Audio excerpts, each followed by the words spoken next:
কিয়ামতের আলামত গায়েবী জগতের জিনিস। যেটুকু কোরআনে এসেছে, যেটুকু রাসূলুল্লাহ সাল্লাল্লাহু আলাইহি ওয়াসাল্লাম বলেছেন, এর বাইরে একটু বাড়িয়ে বলা যাবে না। কিয়ামতের আলামতের আরেকটি জিনিস হচ্ছে, কিয়ামতের আলামত কখন ঘটবে সময় নির্ধারণ করা যায় না। কিয়ামতের আলামত সময় নির্ধারণ করে দেয়া যায় না, যদি না আমার নবী সময় নির্ধারণ করে দিয়ে থাকেন। কিয়ামতের আলামতের ব্যাপারে আমাদের এই জন্য জানতে হবে, কারণ কিয়ামত আসার আগেই আমাদেরকে কিছু কাজ করে যেতে হবে। কিয়ামত যখন এসে যাবে তখন আপনি আর কিছু আলামত এসে গেলে আর আপনি আর কান্নাকাটি করলে সেই আপনার কান্নাকাটি কোনো কাজে আসবে না। কোরআনে কারীম আল্লাহ তাআলা বলেছেন, ইয়াওমা ইয়াতি বা'দু আয়াতি রাব্বিক লা ইয়ানফা'ু নাফসান ঈমানুহা লাম তাকুন আমানাত মিন ক্বাবলু আও কাসাবাত ফি ঈমানিহা খায়রা। যেদিন কিয়ামতের কিছু আলামত এসে যাবে, সেদিন কোনো মানুষের ঈমান আর গ্রহণযোগ্য হবে না যে এর আগে ঈমান আনেনি, এর আগে কোনো ভালো অর্জন করেনি, সে আলামত এসে গেলে আর সেটা গ্রহণযোগ্য হবে না। সুতরাং কিয়ামতের আলামত সম্পর্কে জানতে হবে। জানলে আমরা আমল করে প্রস্তুতি গ্রহণ করব, 1 নম্বর। 2 নম্বর, কিয়ামতের ব্যাপারে সাবধান হব, 2 নম্বর। 3 নম্বর হচ্ছে কিয়ামতের ব্যাপারে একে অপরকে বলতে পারব। 4 নম্বর হচ্ছে কিয়ামতের ব্যাপারে যারা মিথ্যাচার করছে তাদেরকে আমরা পথ দেখাতে পারবো, যে আমাদের কোরআন এবং আমাদের রাসূলের হাদিস যা বলেছে তোমরা দেখতে পারো, এগুলি অকপটে ঘটে যাচ্ছে, এগুলি আমাদের কোরআনে আছে, আমাদের হাদিসে আছে, তোমরা সেটা দেখতে পাবে। সুতরাং কিয়ামতের আলামতের উপর ঈমান আনতেই হবে, এবং এটার বিকল্প কোনো কিছু নেই। যদি কেউ কিয়ামতের আলামত অস্বীকার করে তাহলে সে কাফের হয়ে যাবে। কিয়ামতের আলামত অস্বীকার করলে কাফের হয়ে যাবে। কিয়ামতের আলামত 2 প্রকার, বড় আলামত, ছোট আলামত। সম্মানিত ভাইয়েরা, ছোট আলামত 3 প্রকার। কিছু আলামত এসেছে এবং শেষ হয়ে গেছে, যেমন মুহাম্মদুর রাসূলুল্লাহ সাল্লাল্লাহু আলাইহি ওয়াসাল্লাম, তিনি এসেছেন এবং চলে গেছেন। যেমন চাঁদ ফেটে গেছে, ইকতারাবাতিস সাআতু ওয়ান শাক্কাল কামার, চাঁদ ফেটে গেছে, এবং সেটা আমাদের কোরআন আমাদেরকে জানিয়েছে। আবার কিছু আলামত আছে যা আসছে এবং চলছে, যেমন হত্যা, হানাহানি, মারামারি, এগুলি এসেছে এবং চলতে আরম্ভ করছে। ছোট আলামতের মধ্যে 3 নম্বর কিছু আলামত আছে যা এখনো আসেনি, তার মধ্যে কয়েকটা বলি। 1 নম্বর হচ্ছে ফোরাত নদী থেকে স্বর্ণের পাহাড় বের হয়নি। দ্বিতীয়ত, মুসলিমদের সাথে ইহুদি নাসারাদের সর্বাত্মক যুদ্ধ হয়নি। তৃতীয়ত, কনস্টান্টিনোপল আমাদের হাত ছাড়া হওয়ার পরে আবার যুদ্ধ করে সেটাকে এটাকে হস্তগত করার বিষয়টি আসেনি। এভাবে অনেক আলামত এখনো আসেনি। কাবা ধ্বংস হয়নি, এটা এখনো আসেনি। অনেক ছোট আলামত এখনো বাকি আছে। কিয়ামতের আলামতের বড় আলামতগুলি আমি এখন আলোচনা করতে চাচ্ছি। বড় আলামতগুলি অনেক বেশি নয়। রাসূলুল্লাহ সাল্লাল্লাহু আলাইহি ওয়াসাল্লাম 10টি আলামতের কথা বলেছেন। হুযায়ফা ইবনে আসিদ রাদিয়াল্লাহু আনহু বর্ণিত হাদিসে এসেছে, তিনি বলেছেন, একদিন রাসূলুল্লাহ সাল্লাল্লাহু আলাইহি ওয়াসাল্লামের সাহাবীরা আলোচনা করছেন। তিনি যখন বের হয়ে আসলেন, রাসূল জিজ্ঞাসা করলেন, তোমরা কি নিয়ে আলোচনা করছো? তারা বললেন, আমরা আলোচনা করছি কিয়ামত নিয়ে। রাসূল বলছে, যতক্ষণ 10টি আলামত না দেখবে ততক্ষণ পর্যন্ত কিয়ামত অনুষ্ঠিত হবে না। সুতরাং কিয়ামতের আলামত বড়টি একটাও আসেনি, তবে একটি আসার পরে বাকিগুলি একটার পর একটা অনবরত আসতেই থাকবে। কিয়ামতের আলামতের মধ্যে প্রথম আলামতটি হচ্ছে মাহদি, ইমাম মাহদির আগমন। ইমাম মাহদির আগমন কিয়ামতের আলামতের প্রথম আলামত, এটা সবাই বলে থাকে। মাহদির কি নাম হবে? মুহাম্মদ ইবনে আবদুল্লাহ আল হাসানি অথবা আহমদ ইবনে আবদুল্লাহ আল হাসানি, এই নাম হবে। এই নাম কেউ যদি কোনো আবজাদের হিসাব করে বসে বসে বানায় তা হবে না। বাংলাদেশ থেকে এক আরমান নামক ইঞ্জিনিয়ার গেছে সৌদি আরবে, কি জন্য অপেক্ষা করতেছে, সেখানে সে সুযোগ বুঝে মাহদি দাবি করবে হারামের ভিতরে, নাউজুবিল্লাহ। এজন্য নামটা আগে খেয়াল রাখতে হবে। নাম হবে মুহাম্মদ ইবনে আবদুল্লাহ আল হাসানি, অর্থাৎ হাসানের বংশধর থেকে হবে, হুসাইনের বংশধর থেকে নয়। হুসাইনের বংশধর থেকে কারা দাবি করতেছে? শিয়ারা দাবি করতেছে যে হুসাইনের বংশধর থেকে হবে, অথচ হুসাইনের বংশধর থেকে এই আসবে না, অর্থাৎ মাহদি আসবে না। এটাই হচ্ছে বিশুদ্ধতম মত, হুসাইনের বংশধর থেকে হবে না। কোত্থেকে বের হবেন? তিনি পূর্ব দিকের কোন দেশ থেকে হবেন। তবে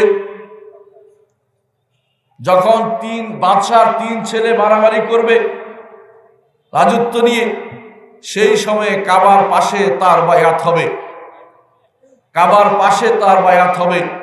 মুসলিমদের এক যুগ সন্ধিক্ষণে বিশেষ সমস্যার কারণে যখন মুসলিমরা একজন কায়েদ খুঁজতে থাকবেন, একজন পরিচালক খুঁজতে থাকবেন, সেই সময়ে মাহদির আবির্ভাব হবে।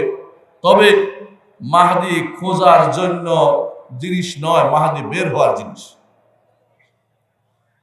সম্মানিত মুসলিয়ানে কেরাম, সম্মানিত উপস্থিতি, মাহদি সংক্রান্ত হাদিসগুলি মুতাওয়াতির। আর আপনারা জানেন যে মুতাওয়াতির হাদিস অস্বীকার করলেও কাফের হয়, বিশুদ্ধ হাদিস জেনে বুঝে অস্বীকার করলেও কাফের হয়। মুতাওয়াতির হাদিসের মর্যাদা অনেক বেশি। মাহদি সংক্রান্ত হাদিসগুলি মুতাওয়াতির। এর উপরে অনেকেই বই লিখেছে, বড় বড় আলেমরা যুগে যুগে বই লিখেছে। আমার উস্তাদজি শেখ আব্দুল মুহসিন আল আব্বাদ, তিনি এই ব্যাপারে গ্রন্থ লিখেছেন। সেখানে তিনি মাহদি সংক্রান্ত সহিহ হাদিসগুলোকে একত্রিত করেছেন। কিন্তু মানুষ মাহদির ব্যাপারে কি দেখা যায়? 3 শ্রেণীতে বিভক্ত হয়ে গেছে। একদল বলে মাহদি বলতে কোনো কিছু নেই। এরা বর্তমানে একটা শ্রেণী আছে, এদেরকে বলা হয় আকলানি, অর্থাৎ তারা বিবেককে প্রাধান্য দিচ্ছে, কোরআন এবং সুন্নাহর দলিলকে প্রাধান্য দিচ্ছে না। এরা যখন দেখতে পাচ্ছে বিভিন্ন শ্রেণী মাহদির দাবি করছে, তখন তারা মনে করলো যে মাহদি বলতে আসলে কিছু নাই, এরা মানুষ বানিয়ে নিচ্ছে। আসলে তা নয়, অবশ্যই মাহদি রয়েছে এবং মাহদি আসবে। মুহাম্মদ রাসূলুল্লাহ সাল্লাল্লাহু আলাইহি ওয়াসাল্লাম বলেছেন, কিয়ামত সংগঠিত হবে না যতক্ষণ পর্যন্ত আমার বংশ থেকে আমার নামে নাম এবং আমার পিতার নামে নাম এমন কোনো ব্যক্তি আসবে যে দুনিয়াকে শান্তি, শৃঙ্খলা, নিরাপত্তা এবং ইনসাফ দিয়ে ভর্তি না করে দিচ্ছে, সেরকম ব্যক্তি না আসা পর্যন্ত কিয়ামত সংগঠিত হবে না। তিনি হচ্ছেন মাহদি। তাহলে মাহদি অবশ্যই আসবে। যারা অস্বীকার করে তারা হাদিসকে অস্বীকার করেছে এবং বিশুদ্ধ হাদিসকে অস্বীকার করেছে এবং মুতাওয়াতির হাদিসকে অস্বীকার করেছে। সুতরাং মাহদিকে স্বীকার করতেই হবে যে মাহদি অবশ্যই আসবে। দ্বিতীয়ত আরেক গোষ্ঠী আছে, তারা বলে যে মাহদি তারা খুঁজে বেড়ায় সারাদিন, অর্থাৎ তারা সারাক্ষণ অমুককে মাহদি দেখে, অমুককে মাহদি দেখে। কখনো কখনো আমরা হারামের সামনে মক্কার দোতলায় বসে থাকি, দেখি হারামের দিকে তাকিয়ে থাকি, কিছুক্ষণের মধ্যে দেখা যায় যে কেউ মাহদি দাবি করে বসছে। মক্কাতে গেলে দেখবেন, আপনারা যারা ইতিকাফ করে দেখবেন যে নিচে মাহদির কিলাকিলি আরম্ভ হয়ে গেছে। একবার আমরা তোয়াফ করছি, এমন সময় শুনলাম যে, আমরা গেছিলাম বাইরের দিকে, শুনলাম যে মাহদি খুতবার মধ্যে ইমামের মারতে চলে গেছে, দাবি করছে মাহদি।